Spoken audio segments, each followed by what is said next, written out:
Estoy buscando un árbol que me dé sombra, que me dé sombra, que me dé sombra. Estoy buscando un árbol que me dé sombra, ay, porque el que tengo calor a mí me da. Estoy buscando un árbol que me dé sombra, que vuela como el lila. Estoy buscando un árbol que me dé sombra, ay, que me dé sombra.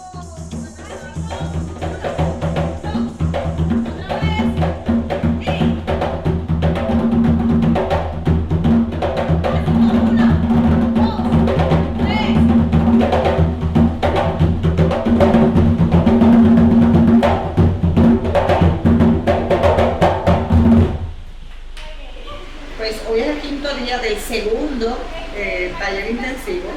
Tuve la semana pasada un taller básico, para personas que no tienen nada de conocimiento en la bomba. Y es una introducción, ¿verdad? Este segundo, que finaliza hoy, ya es básico seguimiento, que es para personas que sí tienen algo de conocimiento. Y entonces llevarlos y profundizar un poco más en lo que son los pasos, los ritmos, los piquetes, los movimientos, cómo los separamos, cómo decimos este es coqueto, este es más fuerte, más con ese sentido de coraje, bien alegre, ¿verdad? Y ir profundizando, enfatizando y dando pinceladas de todo lo que nos alcanza el tiempo a llevar según el grupo. Pues, mi nombre es Margarita Sánchez Sepúlveda, pero me conocen como Tata Sepúlveda. Mi nombre es Ishamari Benta López. ¿Verdad? Yo llevo años viendo que en la escuela de hombres de Tata pues tienen unos intensivos todos los veranos y llevo años queriendo venir. A través de esta beca que nos otorgó el Virginia Folklife, pues tuve la oportunidad de estar aquí ahora. Esta semana ha sido intensa, así como le llaman, un taller intensivo y ha sido intensa. Siempre lo fue. Eso fue la forma en que lo aprendimos, la forma en que lo heredamos.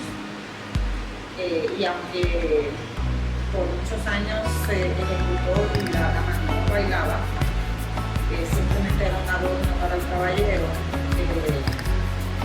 la dama comenzó a destacarse ese tambor y agresivamente.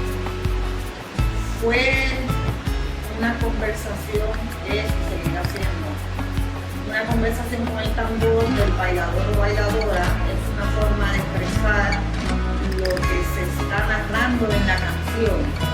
La canción no es nada más ni nada menos que una historia. Y añadiendo a lo que ella está diciendo, ¿verdad? Entonces nosotros como líderes comunitarios de la diáspora, ¿verdad? Pues tenemos una responsabilidad bien grande de llevar toda la historia y llevar todo el fundamento. Entonces conectar con Puerto Rico y en este caso con Tata, pues es una manera para mí también de aprender más qué es lo que está pasando con la bomba acá y poder llevar entonces ese fundamento sólido allá.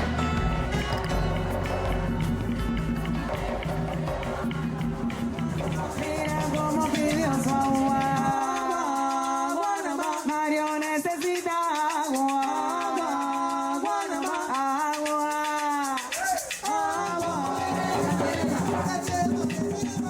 es la cuestión de manifestar emociones, ¿verdad? Creo que eso es lo bonito de la variedad de los ritmos de bomba, que te dan como un ritmo para todas tus emociones. Y, ¿verdad? Y las canciones suenan y te llaman. Es una canción que te va a llamar y te va a decir, esto es como yo me siento hoy, esto es lo que yo me voy a llevar. Y se hace un instrumento para crear música de tus movimientos. Entonces existe es como un flujo de energía. O sea, uno como bailador le expresa sus emociones y por la música que está escuchando, él transforma esos movimientos en música. The people you see on stage here tonight, it's a beautiful mixing of Puerto Rico and Virginia culture here.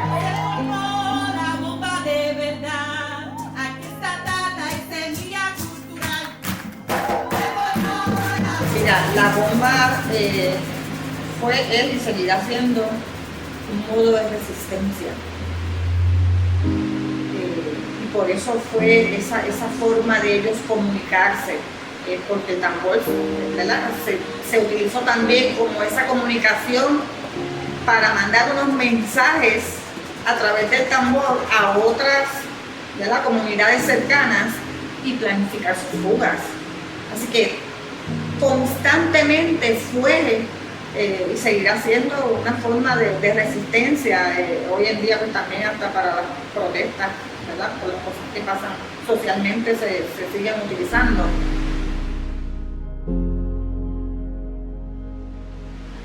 Y los ancestros de ellos también, ¿verdad? Y cuando hacemos esa conexión con nuestra madre patria, África, es una cosa increíble. Y tenemos que hacer esa conexión, porque ahí es que está nuestra salud emocional, nuestra salud mental, el amor verdadero de lo que somos, de lo que quiero lograr, lo que quiero hacer en pro de mi comunidad actual. Porque no estamos aquí de casualidad.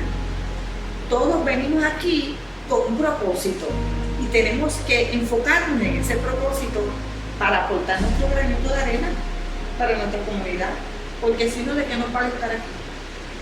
No vale de nada. Siempre es de la mano. It's all about love. I was taught under love, and it's a form of love. So that's the way that basically she works, around love. We all wanted to cry.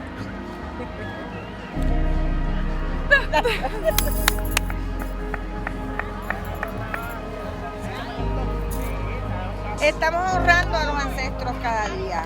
We are honoring the ancestors every day. We're doing everything out of love for our ancestors and also so that future generations can have it. Todo es del amor. Everything from love.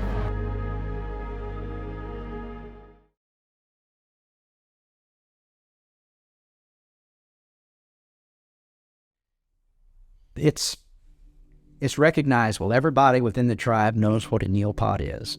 Even if they don't know exactly like how to fish them or how they were fished or who made them or how to make them, they all recognize what a neopod is. It's a symbol of our persistence on the landscape. It's something that brought us through hard times, but it's also something we were able to carry from our ancestors right on up until today.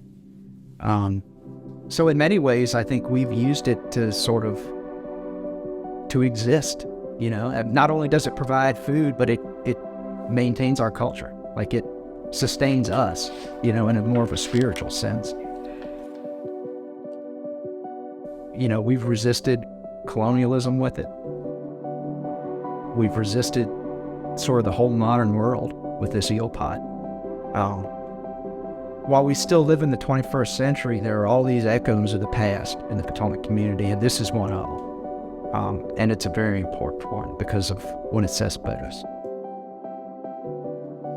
I'm Brad Hatch, member of the Patawomeck Indian Tribe in Stafford County, Virginia, and I am part of the Virginia Folklife Master Apprentice Program. I'm a master eel pot maker. Patawomeck Indians are one of 11 state-recognized tribes in Virginia. We have a lot of history dating to the first decades of English colonization here in Virginia. John Smith encountered us in 1608 when he did his explorations up the rivers.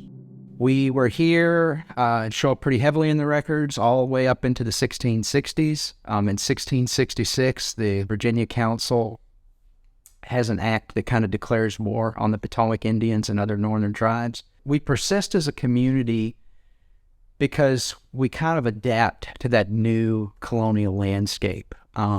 We start living with English families, but we kind of stay in the same general area of Potomac Creek and what we call today White Oak, sort of the White Oak region. The split oak eel pots were fished with for a long time, but starting in like the 1980s and 90s, there were laws passed in Virginia and Maryland that kind of more or less outlawed split oak pots because it required mesh sizes for eel pots so that little eels can get out. And so when you do that, you can't weave an oak pot because they're woven tight, nothing can get out of it. So there really weren't that many people making them anymore by the time you get to like the 2000s, like late 2000s period. There were two people in the tribe that went to revitalize it, Mickey Sheneman and D.P. Newton. I asked him, I said, can you show me how to make these things? And he said he would. So he taught me how to make the pots, went out, cut a tree, and split it down and everything, and made a pot together. And then I started making a second pot, and when I was partway through making my second pot, DP passed away. And so at that point, I thought, like, I was the only person left who knew how to do this. I'm Reagan Anderson. My background, I guess, a little bit, I have a degree in historic preservation centered mainly on archaeology, so this is not too different. Brad and I are pretty close as cousins, and, we do a lot of stuff together, and I thought that it would be a good idea because I have family members that didn't make the pots, but they fished with the pots. It's always been in my family. Nobody's ever picked up making them or using them or anything like that. So I wanted to be part of that tradition and to keep it going because I don't want Brad to be the only person to remember it. I don't know how to do it. So I'm David Onks IV. I've grown up in the Fredericksburg and Stafford area. The church kind of led me to get more in depth with the tribe, even though I've always been a part of it through my childhood. I met Brad through the tribe, and we started working on like bark baskets, eel pots, turkey calls out of turkey bones, that type of thing. And that led into me actually learning, helping out with his first eel pot class. And then when I had this opportunity, I took it because I thought it'd be fun and interesting, and I was right. So I name all of my pots because that's just me. This is Terry. She is my first pot.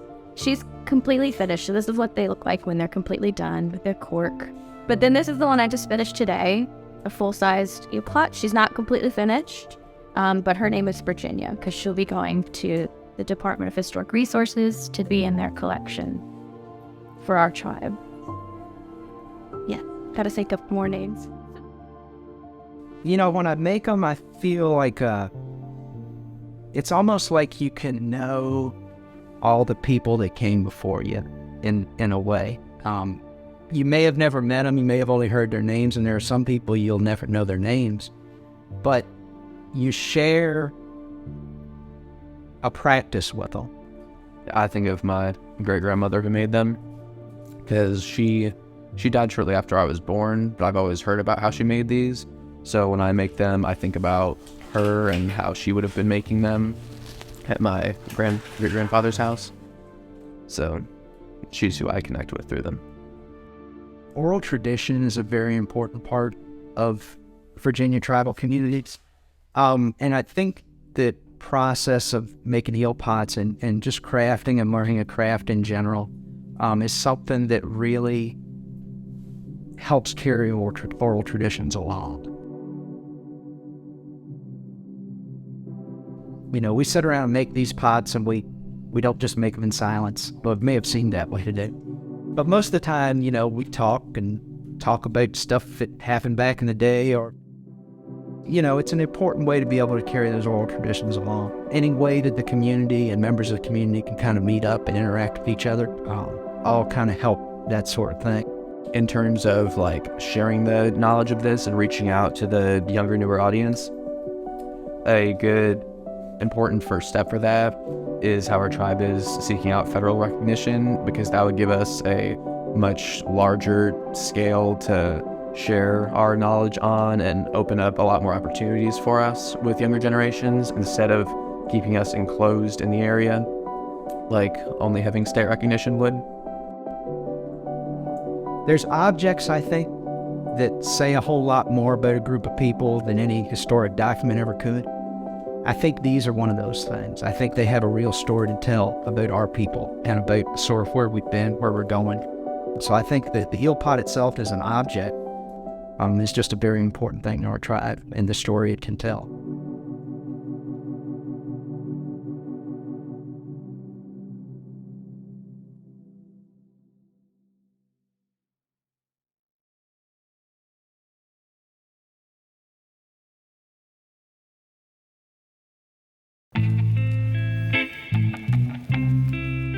My name is Joshua Purnell. We are at the Fred Hewitt Center in Norfolk, Virginia. With blues, right? Like you had like African Americans who weren't really in dance studios. They were either in juke joints or bars or in their houses, just simply wanting to dance with their loved ones. And often in those spaces, there wasn't much space. And so you didn't have like much space to really get around. And also you like this person, no different than like being in the club today. You want to be close with them. And so you're connecting with them and you're just moving and traveling, pretty much walking, which is why there are no steps, because you're walking. And you just express the music together. There's like this dance contract as you enter into a dance, and you establish these two things. You establish pulse, which is pretty much like the rhythm of the dance, like the heartbeat of the song, if you will. And then you establish the tone, like how does the music feel, how does it sound, like is it upbeat, is it gentle, is it intense, you know? And you articulate that with how you connect and compress with your partner.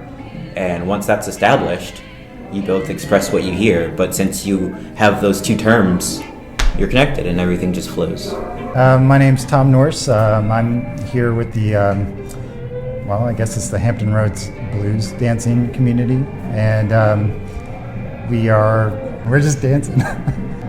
So I was doing a portrait of my friend Josh that I met at a dance lesson. It was a swing dance lesson that another friend was hosting, and I went to it, and I saw Josh, and just, you know, he's just such a iconic kind of looking person, and just very interesting. He was like dancing, he's like, you know, just seemed to move around the room, and I was like, I wanted to take his portrait. And so I do portrait photography, and so I asked him if I could take his picture. He was kind enough to let me do that, and we got these amazing portraits from it. It kind of blossomed. He invited me to go to some blues dancing lessons because he said that I had shared my artwork with him. He wanted to share his artwork with me, and so I was like, why not? And it really has been a journey, an incredible journey. So sometimes when teaching, I'll start by having the students or the dancers rotate and just simply hug each other, because you just simply embrace, and like that compression, you either have that in close embrace or you'll break away for a second, and you'll have that compression with, if you're leading your hand and the follows shoulder blade, or also your hands however they like comfortably fall. And wherever you can find a way to connect with your partner, you connect there. And the more that you guys connect, the better you can communicate through the dance. When you're dancing with someone, so if I were to kind of fall into her hand, it's that feeling, that slight pressure. If she were to let go, I would still have my balance, but you can see how my weight is affected by it. So that's the same idea that you kind of want when you're connecting here and when you're connecting here, so that you can feel each other's movement. So blues dancing is just when it first started, it was a means for my ancestors to just build a community and maintain that community during times where it was very hard to. And from there, blues dancing ended up just molding itself, not only maintaining our culture, but it molded itself into pop culture to this point where now just African American culture in general very much affects pop culture. From then to now, what we're doing is we're kind of taking just the root of it, which is blues dancing, which is that traditional just couples dancing, people connecting hand in hand, arm in arm, and just moving side to side, listening to traditional, usually traditional like blues music, and we pulled the community together, teaching about where it's coming from, connect those strings from what blues is now and how it relates to pop culture then and pop culture now. We've been doing this for about 11 years here, I want to say. This is where I learned how to dance. Yeah, I had no rhythm before I started here. No one believes me, but I swear I was really bad. I don't believe you. Yeah. No one does, but like even like back in my home church, like I've been dancing here for a while, and then it was like Black History Month. So there was like these Nigerian members that were down up front just like dancing, and so I finally had some confidence. So I go down and I dance, and then church kind of stops. They're like, "Look what God has done! Joshua has rhythm." What's cool about blues dancing is that because it started at the very beginning, it strips away all the bells and whistles of what pop culture has done throughout time. And what we recommend or what we let people know is that bring in your dancing, because what blues will do is we can strip away your dancing and show you that core of what it is. So you mentioned breakdancing. If you start stripping away breakdancing, it becomes tap dancing. You start taking away tap dancing, it becomes Charleston. So you start peeling things away. You'll start finding those through lines things, and that's how people can work on their dancing. And dancing has been like such a part of my growth as a person. It's helped me. It's almost been like a therapy for me. I've learned how to like step out of like depression and stuff like that. And now I got friends that call me up and say, "Are you going tonight? Are you going to be at the dance?" It's easy to stay home and just want to disconnect from everything, but then you got this thing like that. You get out and it doesn't let you. It's like, all right, I'm gonna go out. I may not be in a great mood or whatever, but you just go out and you just be yourself, and it's okay. And everyone's pretty cool with it.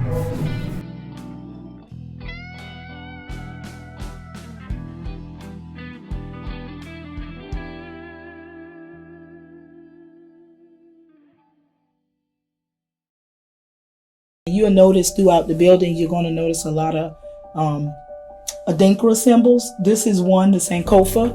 What that teaches, and Alanjha knows really well, is that we honor our ancestors, but we also serve and love, because that is the future generation, which is what we're paying forward to.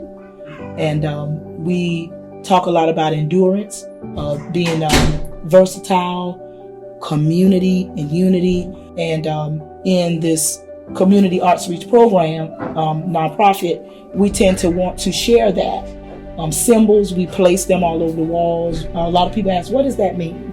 And that's what we're trying to intentionally invoke question for curiosity, which opens the door to share. I am Bernadette B.J. Lark, of course, most popularly known as BJ. I serve as the founder and director for Community Arts Reach, a nonprofit organization that is preserving arts in African American culture. My name is Alanjha Harris. I am 18. I'm a recent graduate from Williams Lemon High School, and I plan to attend Liberty University in the fall. Alanjha, I knew early on, was gifted to sing. Just a magnificent voice. Foxes have holes, he had nowhere to go, no place to lay his head. So if anyone knows, he understands. I just remember liking what she did and wanting to follow in her footsteps, and learning what she has taught others. And I've known her for most of my life. And so as I got older, the things she would show me, the plays she does, the events she does, I would always want to be a part of those things. And so that ultimately came with the decision of moving forward with music and the arts and what she's done. One thing you'll find, especially in Gullah-Geechee culture, when it's Christmas or the holidays, you're going to be able to see a nativity. And so being rooted in that, just about every church on every corner is going to do a Christmas production. So no matter if they never do anything during Easter or Valentine's or Thanksgiving, you can depend on that story being told during the holiday. So Kuzaliwa, it was definitely different because we wanted to fuse the story directly from the Holy Scriptures, but I was inspired a lot by Langston Hughes' Black Nativity. And when sitting to write the script and trying to figure out how can we put dance and music and some strong poetry with spoken word, we recognized that the center of it all was a love story. That's a play we do every year around the holiday time. It's the story of the birth of Jesus, originally written by Miss BJ and directed by her. And I definitely look forward to it every year. It's just a fun experience to see everybody come together and tell a good story. We are intentional with the love being at the core of what we are sending out in hopes to uplift others, especially during the holiday. What makes Kuzaliwa special is it's rooted in love, and we're intentional with being in the spirit of excellence when we go forth to share. So Gullah-Geechee is just a name given to a group of people. It dates back as early as the 1500s. They were brought here against their will and were made or forced to stop their traditions, including their language. There was a group that were just defiant. They refused to let all of their traditions go. And so you'll find that Gullah-Geechee language is an intentional language of communicating among your family and loved ones. I grew up in Gullah-Geechee area, South Carolina. My mom, missionary, my dad's a pastor, still doing that work. They taught me that the service of God's love was not just inner walls, but it was how you serve people in community. So I grew up literally with a lot of Gullah-Geechee traditions of sharing food, sharing song. Through my parents, I learned a lot about, you might as well say, music.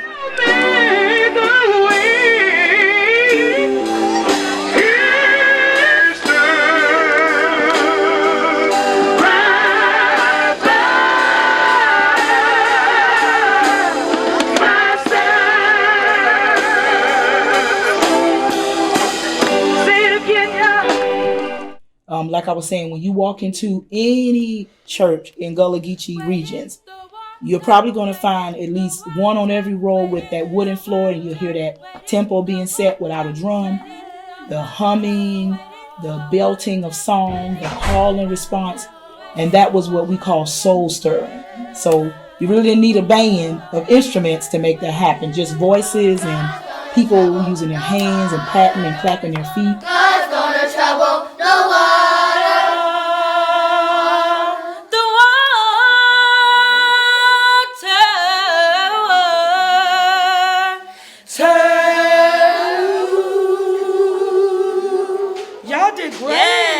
So really, really good culture.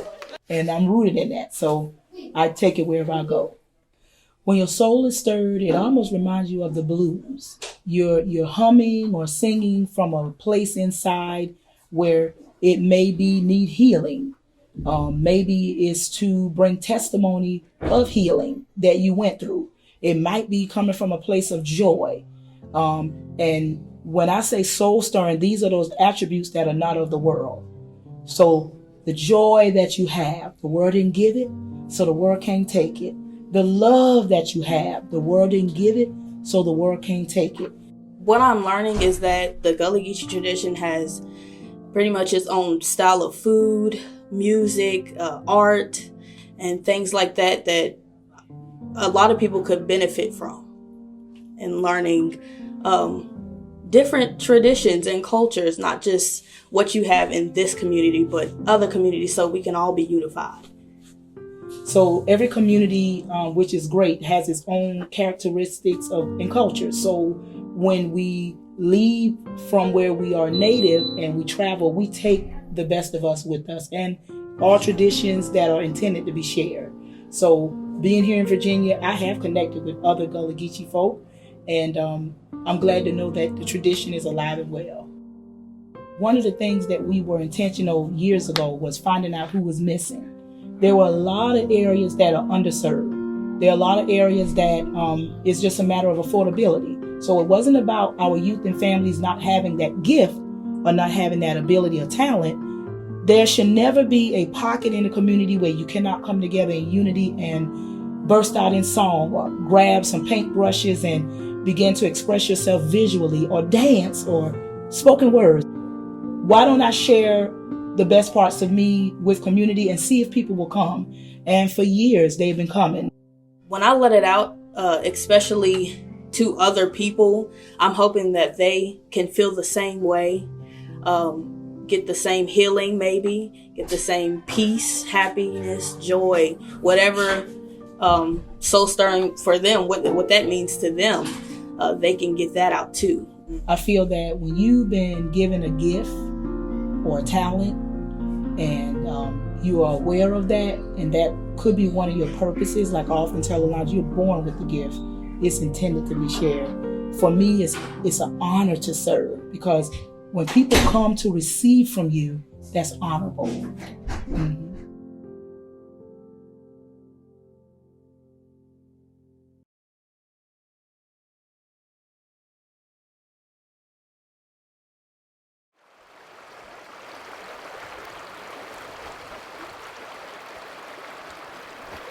Cold mountains, they are here around me. Cold waters gliding down the stream. Cold mountains, they are here around me. Cold waters gliding down the stream. Oh, in my sleep I think I find him, but when I wake it's all a dream. There's a great interview with Texas Gladden talking about, like, I have a perfect mental picture of every song that I sing, and I have a perfect mental picture of every person that I learned it from. And, you know, she describes this ballad like Mary Hamilton, where she can see the woman, like, dressing in her brown robes and going to the old queen, dressing in her white robes, and, like, going to Edinburgh town and going up the steps to the gallows. And she really describes it so vividly. So I think the language in these songs is actually so visual. It lends itself really well to actually being depicted. Right? When Texas Gladden says, like, I can remember every person that I learned a ballad from, and when I sing the song, that person pops up. So it's not just the image of the, like, story of the song. It's also all these memories that you have around that. So now when I think about Texas Gladden songs, or I go to sing one, then I can see, I have a picture of what her home looked like, of, like, a lot of jam and canned tomatoes, like, all in jars, you know, sitting in this special shelf that her husband built for her. I know that she liked to collect little knickknacks. I know that she wrote poetry herself, which is so cool. And that she, like, you know, her family kind of liked, like, romance books, like historical romance, which is, like, of course. And this, you know, I just think, like, that's also why she remembered these songs and made a point of going out to, like, learn them and then sing them for her friends.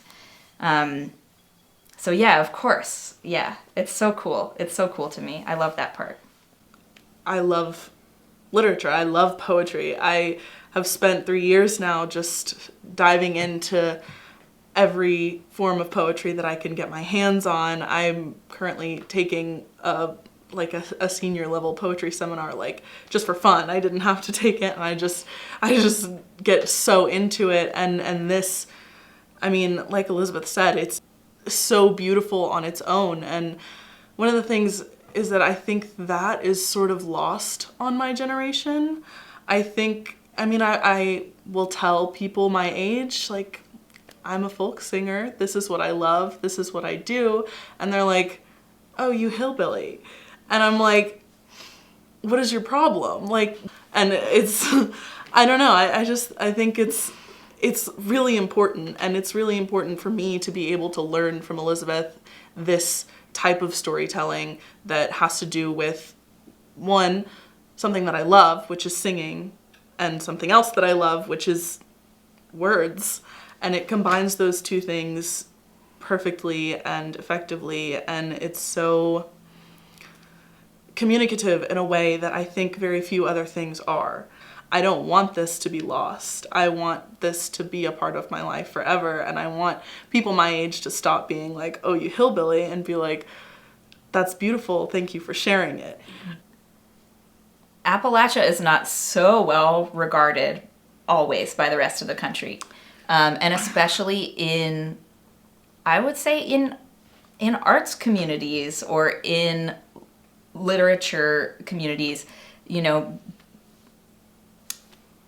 to bring this art form to the attention of other people with so much care, with all the passion, I think, that we both have for it. And to have it focused on this area, because there's beautiful ballad singing traditions in so many parts of the world, of course. But to focus in on this area and to say, like, there's something incredibly valuable. There's been actually an incredibly sophisticated art form going on here for a long time, and that it's still happening. People are still teaching it, learning it. Is really just so satisfying and great.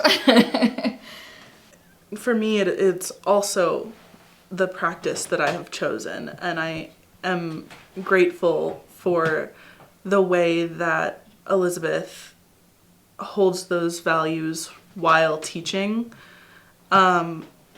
because it will never not be important to our lives. We're women, and it's something that I feel is constantly connected to the current political climate. And I don't know, I think it's just like, if there is a way that I can further the understanding and the power of women in history and bring that into the present, then I am doing my job as a feminist and as a kid who's, you know, trying to find my place. The Devil's Nine Questions, Texas Gladden's version, which she learned from a folk song collector named Alfreda Peel, who learned it from a lady, Mrs. Rill Martin, from Montgomery County, who had a pet owl. I just think is a cool detail.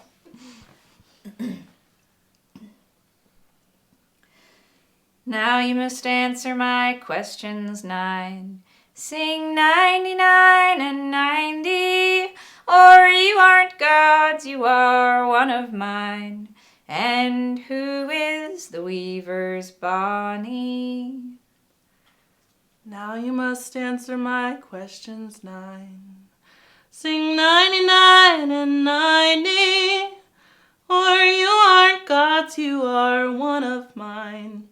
And who is the weaver's Bonnie? What is whiter than the milk? Sing 99 and 90, and what is softer than the silk? It's called A Ship in the Clouds, so it always gives me a little picture of sitting on a hillside and looking up at the clouds.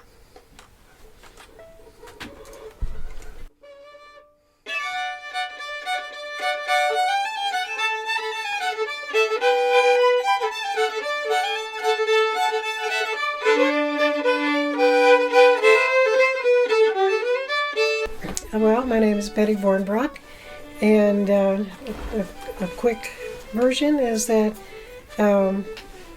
I was born in South Dakota, grew up in Iowa, found my way to West Virginia in my 20s, Texas in my 30s, and back to the mountains in my 40s and beyond. So I love it here. I love the mountains. I love the music.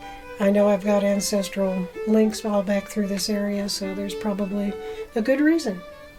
Sharon Andrucci, and I live in Galax now, Virginia. I was born in Arkansas, grew up mostly in Texas. We retired. We wanted to live, we still wanted to live in Virginia, but we really liked the mountains. Well, I grew up, my family had music, gospel, country in Texas. That's about the kind of music we had. I played some piano and clarinet. I met my husband in the band in high school. And when we moved to New Mexico, my husband was very interested in learning the banjo. And he started playing bluegrass banjo. He wanted me to play fiddle with him, and I wasn't very interested. So he took me to a festival in Las Vegas, New Mexico. It was called the Wildflower Festival, and that was the first time I heard old time. And I just left it, and so I told my husband on the way home, if you switch your banjo style, then I will try to learn fiddle. I grew up in a musical household in that my mother was a piano, mandolin, vocal person.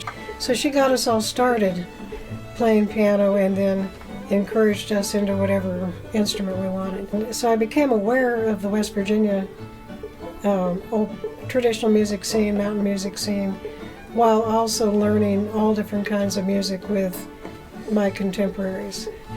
And so we traded tunes, we traded music. If we were all gathering to have a party, we were bringing whatever instruments we had, we were making music. We were bad, we were good, we were okay. Some of us were great. And it was just all about sharing. And that's still the more important thing to me, is how people come together and play together and share. Run the Buffalo, I believe, started maybe 5 or 6 years ago, right when we moved here. And because I think we went to the first one. Either it was at Malcolm's house or it might have been at the Wild Goose Church. There are a lot of jams and music events in this area, of course, but this is one where it's only in the non-festival months because we're very busy in the summer with all the festivals. So, but we want something in the winter, so started, I think it's once a month, whoever wants to host a jam. And whoever hosts the jam, the people that live closer to them usually go to that jam. So, and the name came from? Came from the mountain, Buffalo Mountain, and the people that live around that mountain.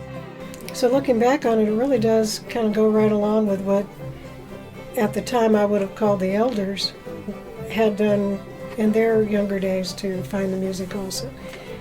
People within the family, people within the community, and then those that were really avid about it would make whatever it took for them to get to another county or another person's home to learn or to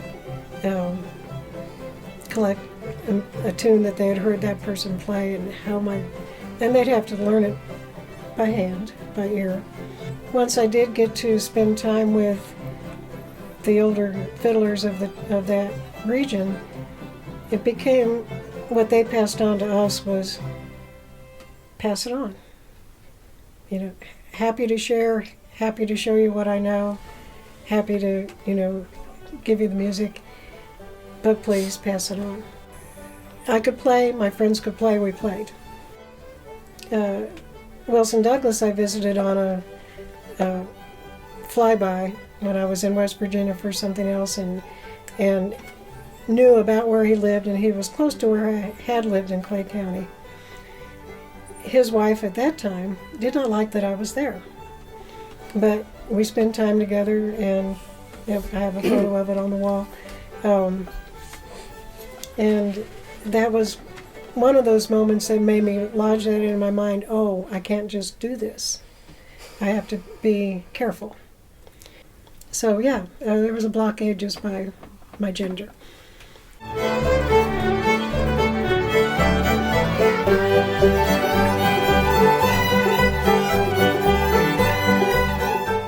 Well, one wonderful aspect to the apprenticeship for us has been, okay, if we're going to delve into more of the music of this area, who do we know that knows it better than anybody? And that would be Alice Gerard.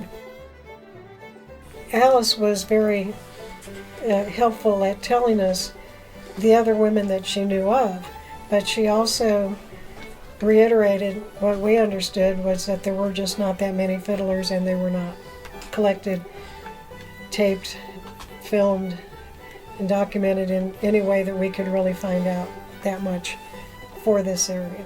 This was from Sarah Singleton in West Virginia, and she was the one who, she also, let's see, she died I think before 2000, and she was in her 80s when she passed.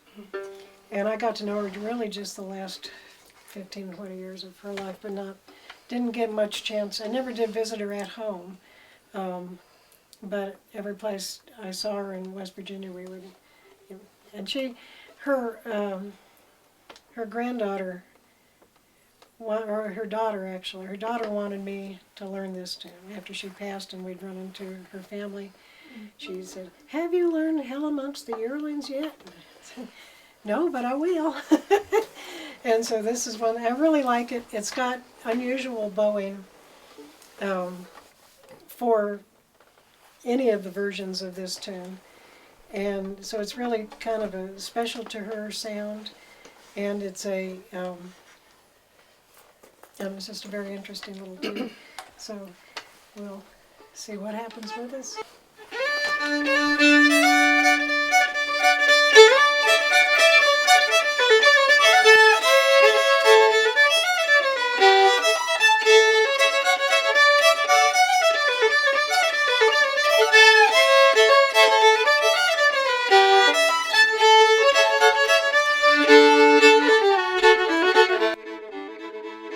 A lot of people think of Galax, Virginia, Mount Airy, North Carolina as being a mecca if you're an outsider wanting to come and play the music, hear the music, meet a lot of famous, in our small world, musicians. There's a wonderful fiddlers convention in Mount Airy in June. There's a wonderful fiddlers convention in Galax in August. But it's different from other places where people can have a bar or a restaurant that they go to regularly and hear somebody presenting music. So we're not as used to, the local population is not used to being played to. You're being part of it, or you're at the Rex Theater. That's one of those places that then grew out of a need from the musicians to have a place. People are very open at Galax. Yeah. For people. You always feel like, you can walk the aisles, and if you get drawn into somewhere, if you're being polite, you don't just sit down and start playing, but you can, hang around the edges for a little bit, and if somebody says, "Hey, do you play that thing? Have a seat," then that's fine. But that's kind of what my springboard was. It was a bunch of people who shared the music, and that's still the more important thing to me, is how people come together and play together and share.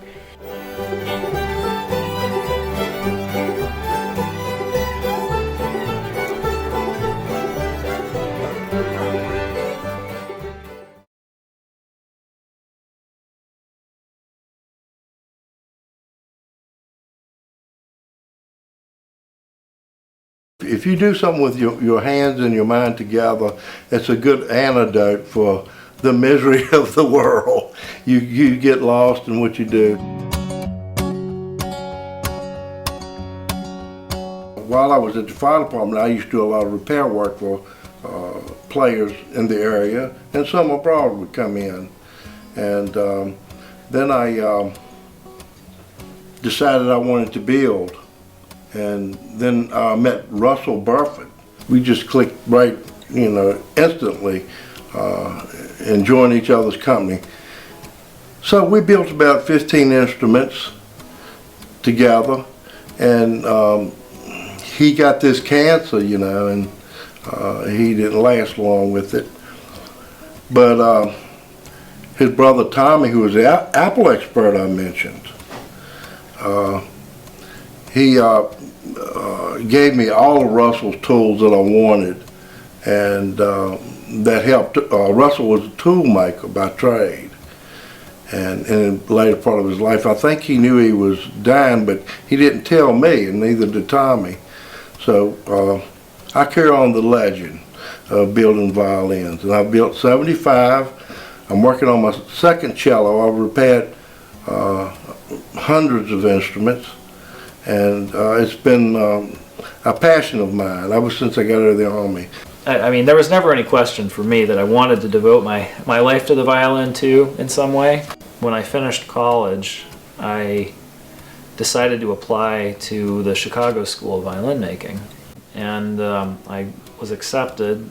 And during the summertime after finishing college, before I would have started at Chicago, I thought that it would give me an advantage starting there if I spent some of the time in the summer just trying to get some extra woodworking skill. Because I'd done a little bit of repair work, but I didn't feel like I was completely well versed yet with some of the hand tools.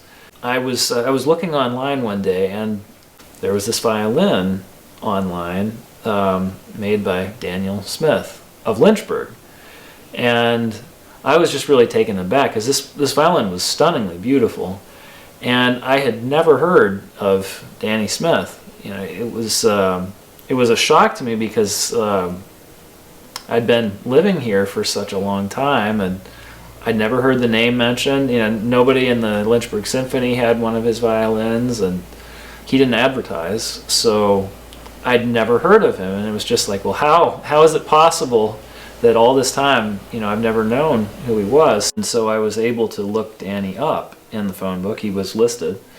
And so I gave him a call, and I told him that I was looking for some introduction, to using the hand tools. He said, well, why don't you come to my house and we can talk a little bit?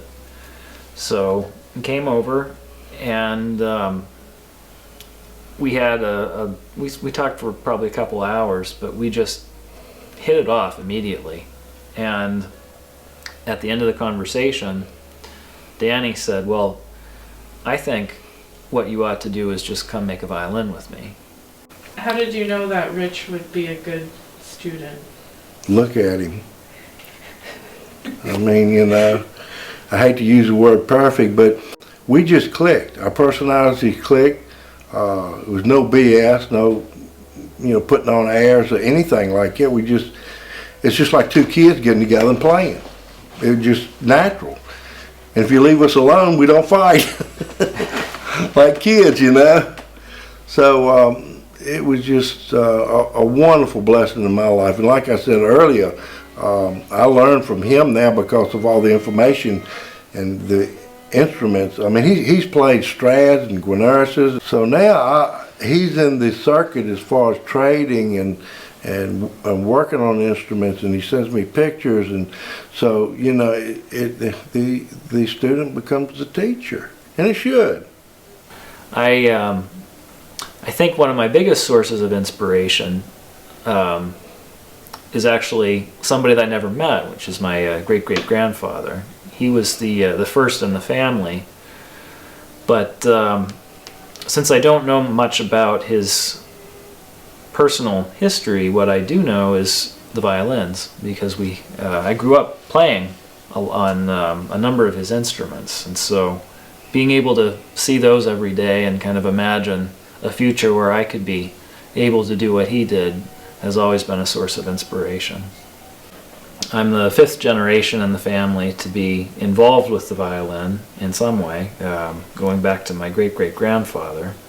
You know, I feel like every instrument has a personality and it has a story that goes along with it. Just the fact that you can hold an instrument that was played regularly 300 years ago and is still being played the same way now is really astonishing, and just the sense of being a caretaker for that instrument, you know, having you know, maybe only a passing involvement in its life, but getting to do something to maintain that, or you know, maybe even if you're lucky, do something that helps to improve it, or you know, bring it back to the way it used to be if it's had damage. I love getting to have that involvement with it and contribute to the history of the instrument. And as we pass, these instruments will, you know, be our legacy. Not that that's our goal, but it will be, because these other makers, they left a legacy. If you eat up with violins, you enjoy that. It's one of the greatest pleasures of my life is to meet Rich and teach him. And it was an easy job, and it wasn't work. It was fun. And you know, it's good as once you get to the point where you can't do it, you teach it. So I'm getting to that point, you know, as far as repair work, and I'm going to continue to build. But I think you've got a lot of violins left in you. I hope so. He's trying to encourage me to build a viola, then I can say I built. I was gonna try and get to that. Maybe as a project, I want to continue to try to convince Danny to finally make a viola, because he's made cellos now and he's made violins, but he hasn't made the last instrument you need for a quartet. Well, if I keep this and pass it on in the family, this cello I'm building now, and I build a viola, well, I got plenty of fiddles, so I'll have a quartet to pass on to the children, you know, for part of my legacy. I have a 4-year-old daughter and a 1-year-old son. My daughter is playing right now. I started teaching her a year ago. I mean, you know, you can't control what they'll choose down the road, but it has to be a part of the upbringing at least. And I certainly do hope that one or both of them will someday have the inspiration to carry it on. Because for me, it's so important to carry that on and to feel like I'm honoring my ancestors. And I hope that I can pass on that same feeling.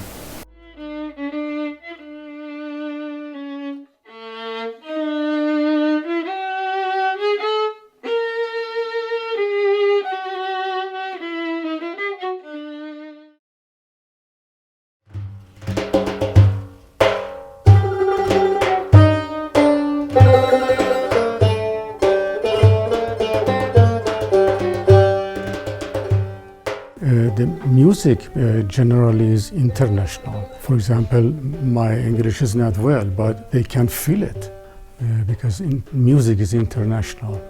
All people understand it. My name is Kazem Davoudian, santur player and composer. My name is Alexander Sabet. I started music about 47 years ago. My instrument is santur, my main instrument. Actually, I play tar and sitar, daf and tombak.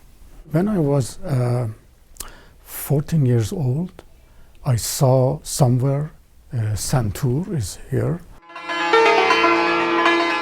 After hearing the sound, I really liked that, and then I started music. I went to the school of art.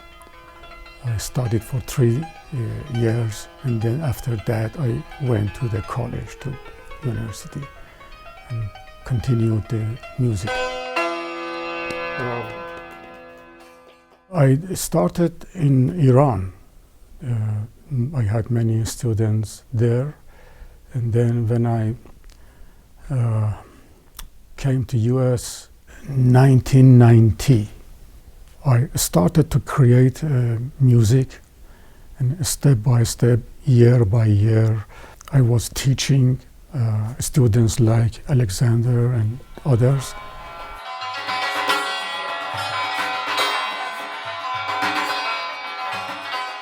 about 8 years I worked with Cyrus, who played santur, and after Cyrus, few years, and then Alexander was interested to play tar. I've been studying for around 2 years, playing around 3 days each week to, practice and get new songs and excel.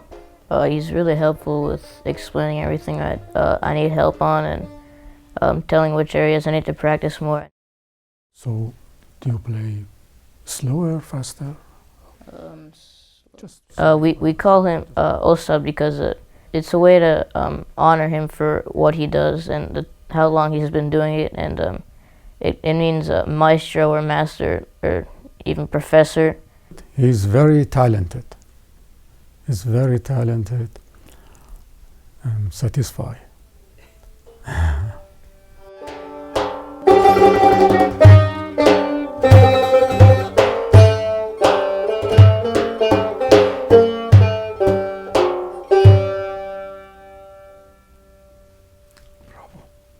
This instrument called tar and has 3 strings. This is C and then D.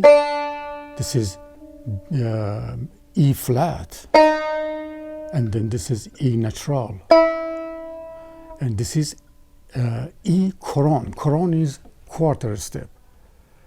The sound actually is weird for the the other people, other countries. We don't have this sound in the piano.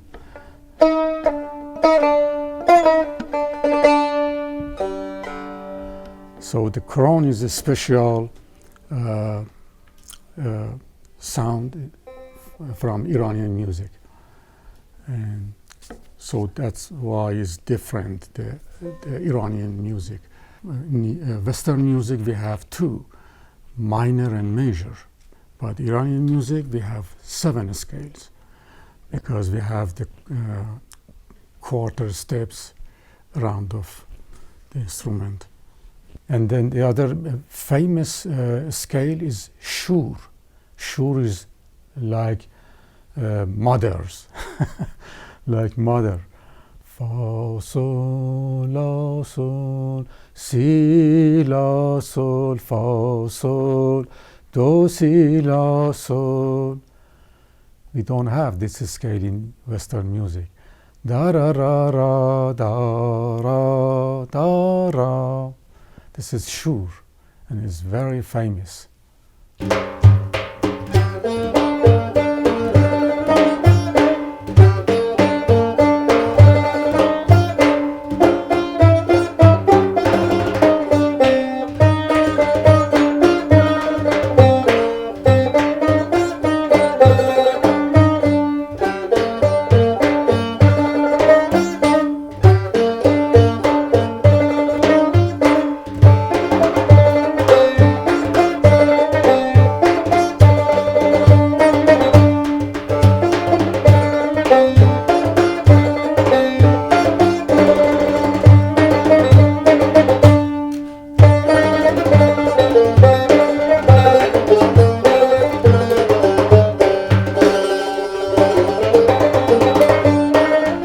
I've had some concerts in the Baha'i Center near here and the Carnegie Mansion.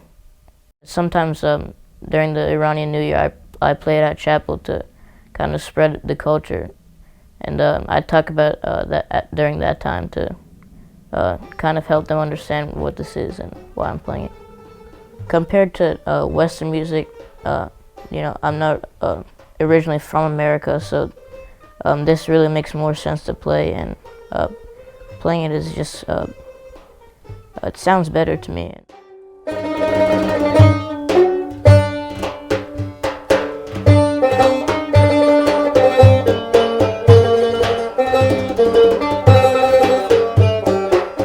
I'm really proud of them because it's not easy in US.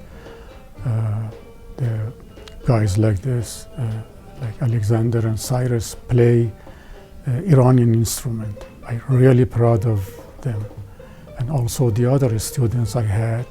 And I really many thanks from their parents, Sarah and Dr. Sabet, because they encouraged them to play Iranian instrument. Because our culture, they can keep our culture. In US, nobody knows about the Iranian music. If I be active in Iranian music, so American people and other people from other countries can know it about the music, Iranian music, and when they hear it, they really like it.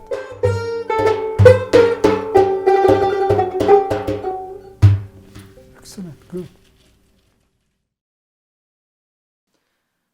Cold mountains there